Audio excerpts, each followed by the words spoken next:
Welcome to the Daily Plunge. We are in the prophet Ezekiel, chapter 30, verses 1 through 26. Now, there is a prophecy given to Ezekiel, 4 chapters of prophecy, basically against Egypt. Why? Why so much ink on so many words about Egypt? Because Egypt was a regional power player, and they're constantly interfering in what Judah and Jerusalem are supposed to be going through. Egypt is always trying to get these nations throughout the Syria, Palestine area to break away from the Babylonians, and they're just causing problems. But part of the problem is that the people in power in Jerusalem thought it made more sense to connect with Egypt than to submit to Babylon. And what they will not do, right? God forbid that they would actually accept that they had sinned against the Lord, had rebelled against him, and that they should accept the punishment that God had coming to them, and that they could trust God to take care of them. But instead, they keep going to Egypt. Even when they're in exile, they keep looking to say, okay, will Egypt save our behinds? And, the thing is Pharaoh keeps bringing this about, but Pharaoh doesn't care about Jerusalem and Judah. He only cares about what's expedient for his kingdom.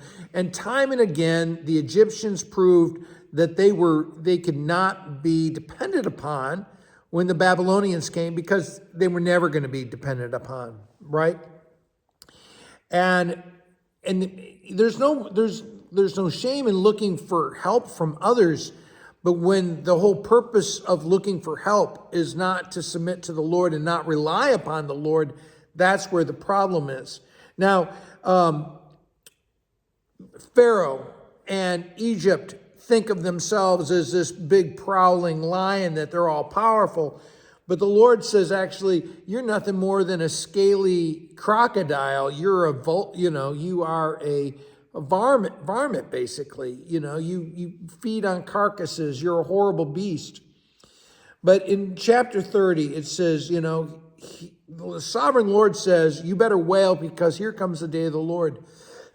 That the Lord is bringing his judgment. That there's a sword coming against Egypt. And the thing is that in the flow of history, God doesn't need to bring angelic armies. He's more than happy to use human agents to bring about his goal, his purposes. And so he puts the sword in the hand of the king of Babylon. And time and again, it says, I'm going to raise him up and give him power. Now, Nebuchadnezzar is his servant, but he's motivated by his own ambitions, right? His own, agenda, his greedy agenda.